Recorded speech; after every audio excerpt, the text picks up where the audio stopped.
Hello and welcome to the Power Broker After Dark, which is the exact same as the other Power Brokers. It is no more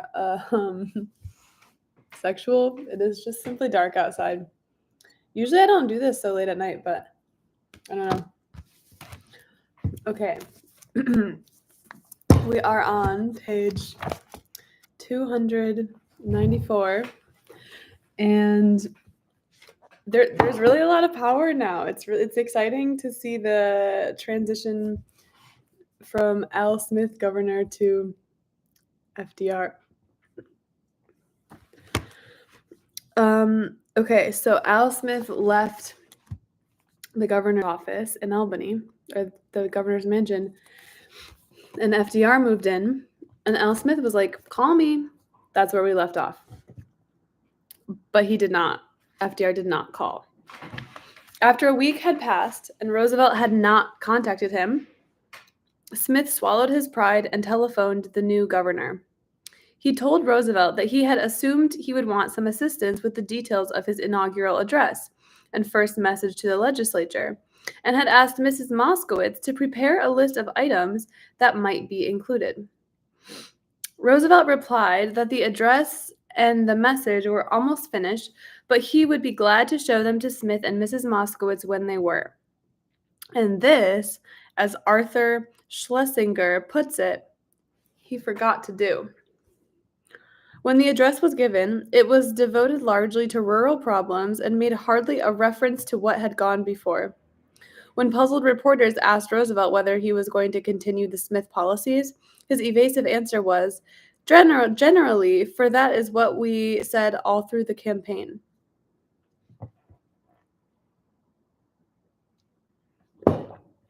Explanations for Roosevelt's treatment of Smith vary from historian to historian, depending on whether the historian has received most of his information from intimates of Roosevelt or of Smith. Roosevelt-oriented historians say that Smith, whether or not he intended to continue to run the state after he had left office, gave that impression to Roosevelt. They cite his offer of Mrs. Moskowitz's help on the inaugural address as one way he did so. Personal feelings aside, these historians point out Roosevelt had long viewed the governorship as a way station on the road to the White House, began planning for a 1932 presidential bid immediately after the election, and knew that if Smith changed his mind and decided to run for the presidency, he would be the man Roosevelt would have to beat. His greatest political problem in Albany, moreover, would be to get out from under the shadow of the man generally acknowledged to have been the state's greatest governor. Nighttime reading, Power Broker After Dark. But political considerations alone seemed inadequate to account for Roosevelt's actions. One is forced to take into account another side of his complex character, the side which Raymond Moley was to call a lack of directness and sincerity, and of which Robert Sherwood was to say that at times he displayed a capacity for vindictiveness which could be described as petty. This side was frequently to be on display when Roosevelt dealt with people he had needed once but needed no longer. Quote, Roosevelt was never at his best in getting rid of people no longer useful to him. Oscar Handlin was to write. The lack of directness and candor in his actions left a bitter impression of shiftiness, of disloyalty, and of ingratitude.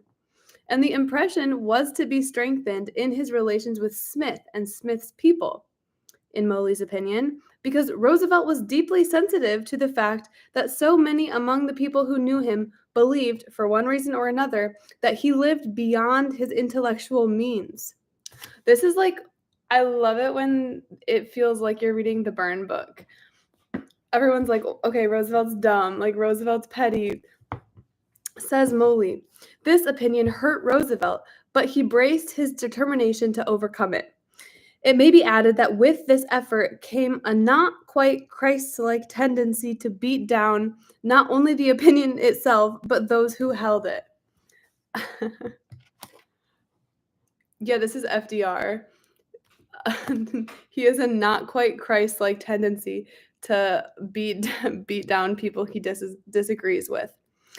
It is not remarkable, therefore, that when he became governor, he did not avail himself of Smith's generous tender of help and advice. The mighty engine of governmental power was not destined to spare those who had once deluded themselves with the notion that Roosevelt was a weak man. Of the many books written on Roosevelt, it is significant that every one whose author was an intimate of both Roosevelt and Smith, Miss Perkins, Proskauer, Rosenman, and Jim Farley, for example, stresses this side of Roosevelt's character in attempting to explain his treatment of Smith. Okay, so FDR is an asshole, apparently. The final humiliation of Al Smith at the hands of the man he had asked to be his successor revolved around Robert Moses. Among the subjects Roosevelt was not anxious to discuss with Smith during the period between the election and the inauguration was that of the appointments he would make. Finally, Smith, humbling himself again, went to see Roosevelt at the executive mansion. Trying to make the governor-elect see that they were both members of the same team, he said, "You know, I'll always be ready to help you. I'll always come up anytime you want me. I'll talk to anyone you want me to talk to. I'll negotiate with anyone about anything. I know all these people. I don't have anything to do." He said he understood that Roosevelt would want to replace most of his appointees with his own men. There were only two members of his administration who he thought were absolutely indispensable. They were Mrs. Moskowitz, whose title was personal secretary to the governor, and Robert Moses. Roosevelt, describing this conversation to Frances Perkins, said that Smith told him, "You see, Mrs. Moskowitz knows all about everything. She knows all the plans. She knows all the people. She knows all the different characters and quirks that are involved in everything. She knows who can and who will do this or that." As for Moses, Roosevelt told Miss Perkins that Smith is very dependent on Bob Moses, as you know, and thinks very highly of him. He feels that nobody else can carry on the parks or the highways or even the state hospitals except Moses, because he's got so much ability. Roosevelt was evasive, and in the days following the Executive Mansion conference, Smith could see which way the wind was blowing. Roosevelt took pains to let reporters know that he had not had a single conference with Mrs. Moskowitz. He dodged their questions about Moses. Mrs. Moskowitz was, after all, more of a personal advisor to Smith than a state official. He did not again raise with Roosevelt the question of her reappointment, but Smith felt, as one observer recalls, that it would be a tragedy, a real tragedy, for the state to lose Moses' services as Secretary of State. There just wasn't anyone else with his ability around. Telephoning Roosevelt again, he asked for an appointment. Roosevelt was at Hyde Park, 60 miles from Albany, but for Moses, Smith made a journey to Canassa. He was rewarded by an end to evasion.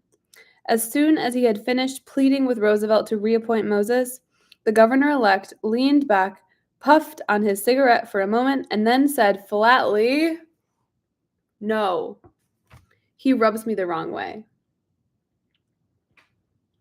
Okay, based FDR moment. I just had a flashback to when, for about 2 pages, Robert Moses was trying to become the boss of all of boxing. And he was like, "If the ref can't decide, I'll come in there and decide." Remember that? It is significant that, although Moses held other state positions, the conversation between Smith and Roosevelt concerned only the Secretaryship of State. For the reasons why Moses' other positions were not discussed, do much to pinpoint the sources of his power. Moses' 6-year term as president of the Long Island State Park Commission did not expire until 1930, although Roosevelt was governor and the commission presidency was a gubernatorial appointment. Moses did not need Roosevelt's approval to remain in the post. The chairmanship of the State Parks Council was conferred not by the governor, but by the council. Moses did not need Roosevelt's approval to remain in that post either.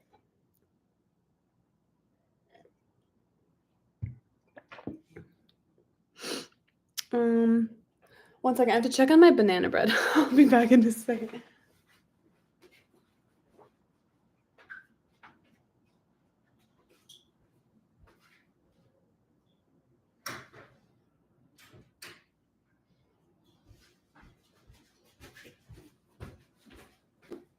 Okay.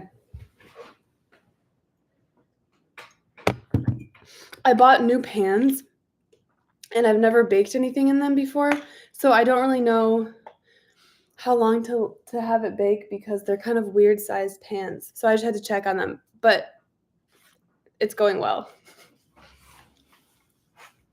The only way Roosevelt could remove Moses from either of his park posts was by bringing formal charges against him. But charges of what? If Moses had been guilty of impropriety or illegality, how was the governor supposed to know it? Moses kept the operation of the commission so secret that no outsider knew where to start looking for proof or could guess whether, if he did look, he would find any. A governor could, of course, launch a full-scale investigation into the commission, but this would involve the gravest political risk since public opinion was firmly behind Moses. And what if the investigation did not find anything? Then it would look like a malicious attempt to defame a great man. An attempt could be made to defeat Moses at the next State Parks Council election, but his careful stacking of the council membership had made that very difficult. The governor could, of course, change the membership, but only gradually, since the members' terms were also 6 years. And if word of a council packing attempt got out, public opinion would again side with Moses. Parks were supposed to be free from politics. As he had done in the little world of Yale, in New York State, a power structure all his own. An agency ostensibly part of the state government, but only minimally responsive to its wishes. The structure might appear flimsy, but it was shored up with buttresses of the strongest material available in the world of politics, public opinion. A governor, even a governor who hated the man who dwelt within that structure, would pull it down at his own peril. Moses understood this. Asked 40 years later why Roosevelt did not oust him from his park posts, he would laugh and say, he couldn't afford to. The public wouldn't have stood for it. And even if he had tried to, it would have been very difficult. See, the law didn't permit it except on charges. It was set up that way, see? That's the way it was set up. This explanation came at the end of a 4-hour interview. All during it, Moses had been serious and guarded in his statements. But when he said this, he suddenly threw back his head and laughed. A laugh of pure enjoyment. That, he said, still laughing, was the way it was set up. Don't you see? Okay, this reminds me of earlier today, I had a nice little moment. I walked to the park and I looked at I had a nice view of the East River and the sun was setting and somebody near me was taking engagement photos and it was just a beautiful little moment. But I was reading this other book by him about how some of his interviews with Robert Moses, there were 7 of them, some of them lasted from like 9 a.m. to the end of the evening. Like they would just really chat for as long as it took. Moses pushed matters to a head himself. The duties of Secretary of State included the organization of the inaugural ceremonies. It was the secretary, in fact, who would administer the oath of office to the new governor, and Moses had to confer with Roosevelt about the arrangements. At the end of one conference, he raised the subject of his reappointment, and when Roosevelt dodged, Moses demanded, "You don't want me to stay on, do you?" Whatever Roosevelt's exact reply was, he made it clear that Moses's assumption was not incorrect. But the governor-elect had then to make it clear that he was talking only about the secretaryship.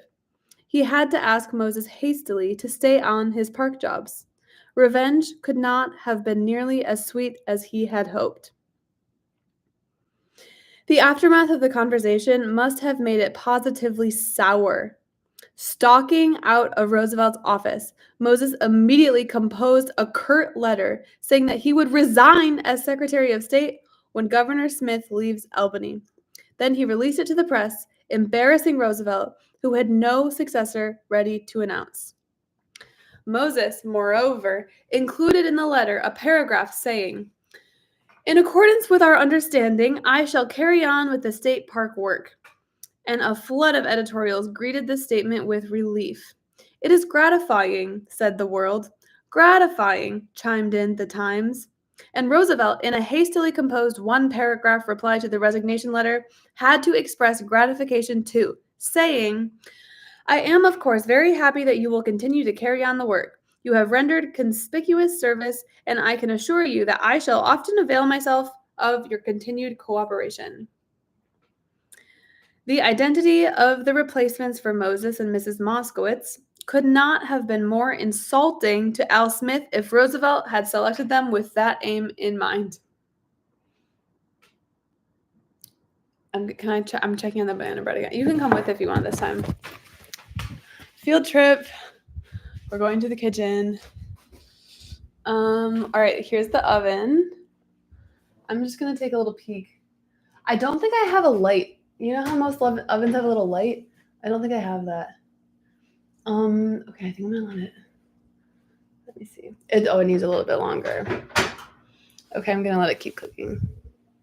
The recipe is, I literally just Googled banana bread recipe, and it was the first thing that came up. Mostly because I just needed to know like the flour to baking powder, baking soda ratio. Because I always have like, the amount of bananas is always a little different. And I feel like banana bread, you don't have to be that exact. So it's not an amazing recipe, but I'm sure it'll be good. I just had a bunch of bananas. Okay.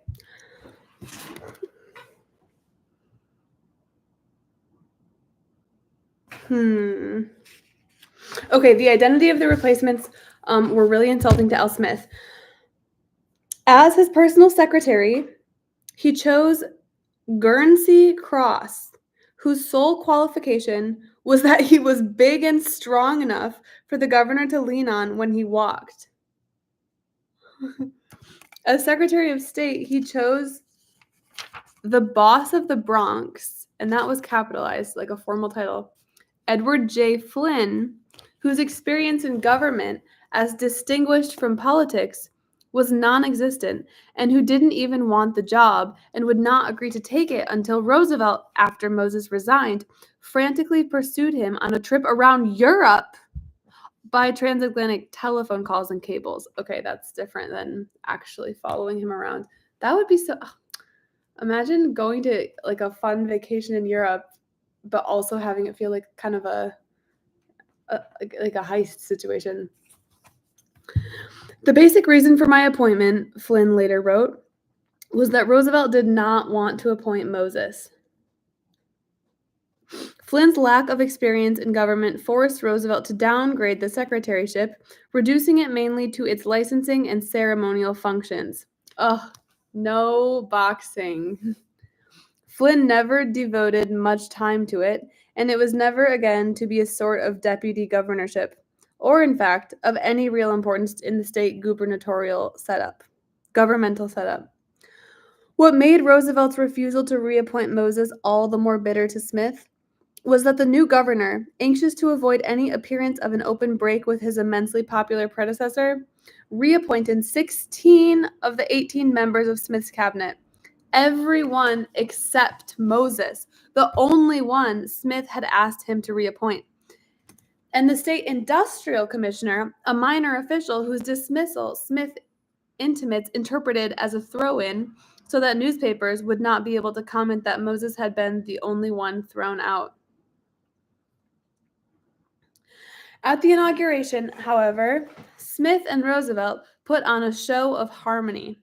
When Franklin and Eleanor moved into the executive mansion on December 31, Al, who had returned to the mansion for the occasion, met them at the door and, as reporters crowded close to listen, said, 1,000 welcomes. We've got the home fires burning, and you'll find this is a fine place to live. Roosevelt, turning to the reporters, said, I only wish Al were going to be right here for the next 2 years. One reporter, watching Al depart, waved his brown derby as the crowd sang Auld Lang Syne, wrote that Roosevelt was wearing a smile that had a trace of wistfulness. The next day, at the official inaugural ceremony, the charade continued. In a brief valedictory, Smith praised Roosevelt to the crowd that jammed the assembly chamber. Only Moses would not put on a show. When Roosevelt stood up to take the oath, Moses realized for the first time just how weak his legs were.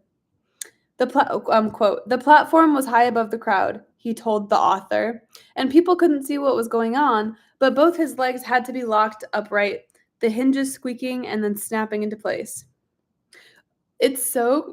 Robert Moses is so mean about FDR's polio. I know, Sunday Night Power Broker, pretty fun.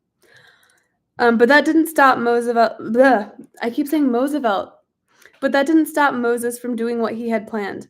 When Roosevelt made his way to the lectern, one arm gripping a cane, the other the arm of his eldest son James, and placed his hand on the family's 200-year-old Dutch Bible, Moses administered the oath of office. And as soon as it was finished, without waiting for Roosevelt's inaugural address, stalked off the platform and out of the chamber. I love the little cat fight drama happening. Okay, this is a new chapter now, chapter 17. Before it was the feather duster. Before that, it was the curator of cauliflowers. This one is the mother of accommodation.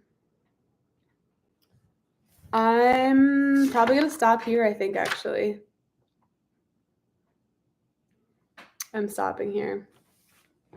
So I have to take out my banana bread. Well, thanks for joining.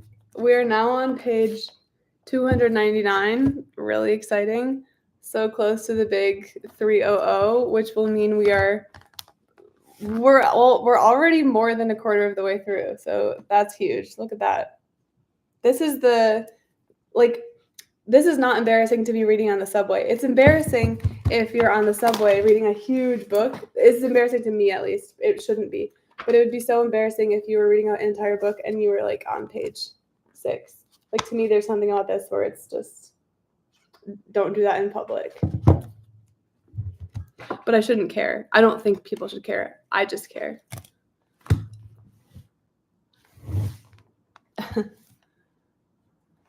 Yeah, it is the no turnaround point. I really can't. Well, the reason that I'm not going to bail is because I've been live streaming. I think if I hadn't live streamed, it's possible I would have bailed. I would have probably bailed in like the Taylor estate fight. Ugh. I didn't really hide the way I was extremely bored during that. We just had so many details about it. The only thing to judge someone... Oh, yeah, I think that you're correct that it's better to be on page 1 of a really long but like really cool book than to be reading like a dumb book.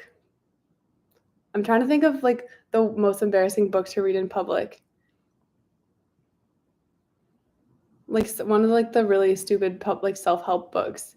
Maybe this is mean and judgmental, but I think that all those little like small self-help books with curse words, like how the art of not giving a fuck or whatever, I think that's an embarrassing book to read in public. That would be the worst. Okay, I'm gonna call it. See you later. Have a good week. Bye.